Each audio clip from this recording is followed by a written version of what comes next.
पण एका बाजूला मोदींचा फोटो आणि दुसऱ्या बाजूला माझ्या महाराष्ट्रामधला शेतकरी कर्जबाजारी झालाय, त्याला बैल सुद्धा तर पोसत नाही, बैल मिळत नाही, म्हणून त्या नांगराचं जोखड घेऊन तो शेती करतोय. मग एका बाजूला हा शेतकरी, त्याच्या खांद्यावरती गळ्यामध्ये ते नांगराचं जोखड आहे, आणि तिकडे आमचे पंतप्रधान स्टार ऑफ घाना. लाज वाटली पाहिजे, लाज, खरोखर लाज वाटली पाहिजे. आणि आजच पेपरमध्ये बातमी आले, 2 बातम्या आल्या की लाडक्या बहिणीचं पोर्टल आता बंद, नव्याने नोंदणी होणार नाही. बसा बोंबलत आता. आणि त्याही पेक्षा सगळ्यात भयानक गोष्ट म्हणजे संपूर्ण देशामध्ये सगळ्यात जास्त कर्जबाजारी शेतकरी कुठे असतील तर ते आपल्या महाराष्ट्रामध्ये आहेत. महाराष्ट्र आता थांबणार नाही, कर्ज काढतच राहणार. आणि ही यांची जी काही खेळी आहे, आपापसात भांडवायचं. मी एक साधी गोष्ट केली होती. जितेंद्र, तुम्हाला माहिती असेल, आपण तिकडे चौपाटीला, जिकडे बिर्ला मातोश्री बिर्ला क्रीडा केंद्र काय आहे, मराठी रंगभूमीचं दालन, मराठी रंगभूमीचा इतिहास सांगणारं दालन, त्याची निर्मिती करण्याचे सगळे आदेश वगैरे राज्यात सगळं झालं. आराखडा मंजूर केला मी. आणि 2-3 महिन्यापूर्वी बातमी आली की तो आराखडा यांनी केराच्या टोपलीत टाकला, ती जागा यांच्या मालकाच्या मित्राच्या घशात टाकतात. हा मराठीचा तुमचा अभिमान? मराठी भाषा भवनाची त्याचं भूमिपूजन मी केलं होतं. माझ्या सोबत अजित पवार होते, उपमुख्यमंत्री. कुठे गेलं मराठी भाषा भवन? कुठे गेलं मराठी भूमीचं रंगभूमीचं दालन? का तुम्ही आमची मराठी मारतात? का तुम्ही आमच्यावरती सक्ती करता आहात? अनेकदा सांगितलं की आम्ही कोणत्याही भाषेच्या विरोधात नाही आहोत. जर आमच्यावरती सक्ती करण्याचा प्रयत्न केला तर आमची शक्ती काय ती एकदा तुम्हाला अशी दाखवू की पुन्हा तुम्ही कधी डोकंवर नाही काढणार, पुन्हा डोकंवर काढणार नाही. या सगळ्या गोष्टींकडे आपण आज एकत्र आलेलो आहोत.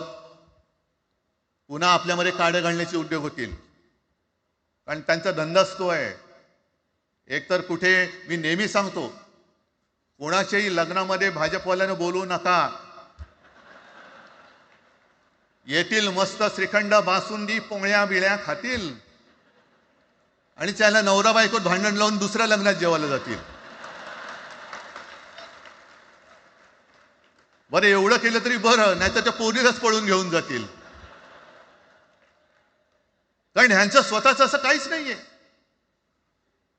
कोणत्याही लढ्यामध्ये कधी भाजपा नव्हता. अगदी संयुक्त महाराष्ट्राच्या चळवळीमध्ये सुद्धा भाजप हा सगळ्यात शेवटी आला आणि 57ची निवडणूक झाल्यानंतर सगळ्यात पहिल्यांदा बाहेर पडला. हे जनसंघ, तेव्हा त्यांचा जो राजकीय नाव होतं जनसंघ, यांच्याकडनं आम्ही देशाभिमान शिकायचा, यांच्याकडनं आम्ही महाराष्ट्राचा अभिमान शिकायचा.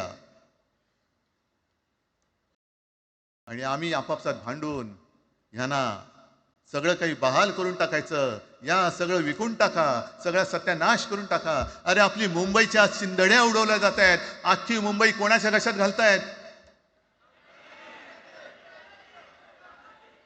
कोणाच्या? बघत बसायचं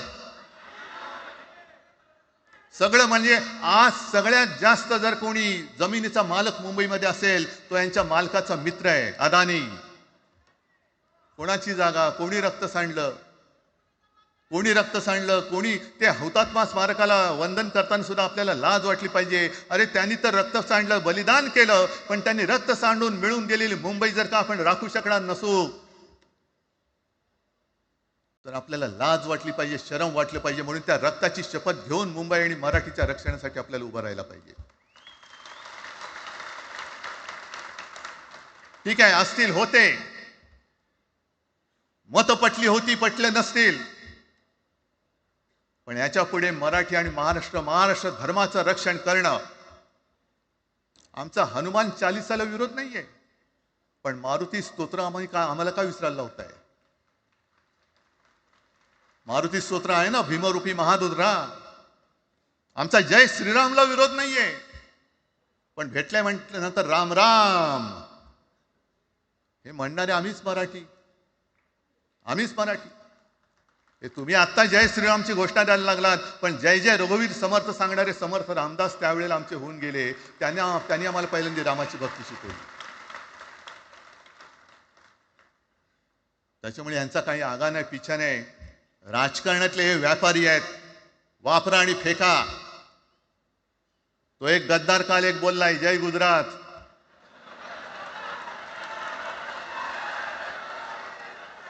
किती लाचारी करायची. तो पुष्पा पिक्चर पाहिल्यात तुम्ही सगळ्यांनी, दाढीवरनं हात फिरवून झुकेगा नाही साला. तसे हे गद्दार म्हणतात उठेगा नाही साला. कुछ भी बोलो उठेगाही नाही. अरे कसा उठणार. आहे का तुझ्याकडे उठण्यासारखं. म्हणजे विचार मी म्हणतोय.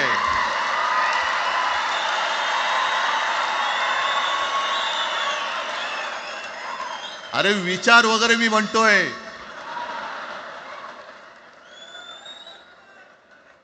हिंदी भाषेच्या सक्तीला विरोध न करणारा बाळासाहेबांच्या विचाराचा पाईक असू शकेल. आपला मालक आला म्हणून त्याच्यासमोर जय गुजरात म्हणणारा आपल्या बाळासाहेबांच्या विचाराचा पाईक असू शकेल. मग आता जे मला वाटतं कुठल्या एबीपीचं होतं ना, उघडा डोळे बघा नीट. डोळे उघडलेत. पण आत्ता जर का डोळे उघडले नाही तर पुन्हा कधी उघडण्याची वेळ येणार नाही, कायमचे मिटून जातील. आत्ताच डोळे उघडा, आत्ताच जागे व्हा. आणि आत्ता आलेली जाग जर का जाणार असेल तर मग मात्र स्वतःला मराठी आईची मुलं म्हणू नका, अजिबात म्हणू नका. आणि शिवसेना प्रमुखांनी जे काही शिकवलं, एक तर कोणावर अन्याय करू नका, पण तुमच्या अंगावर जर का कोणी हात उगारला तो हात जागेवरती ठेवू नका.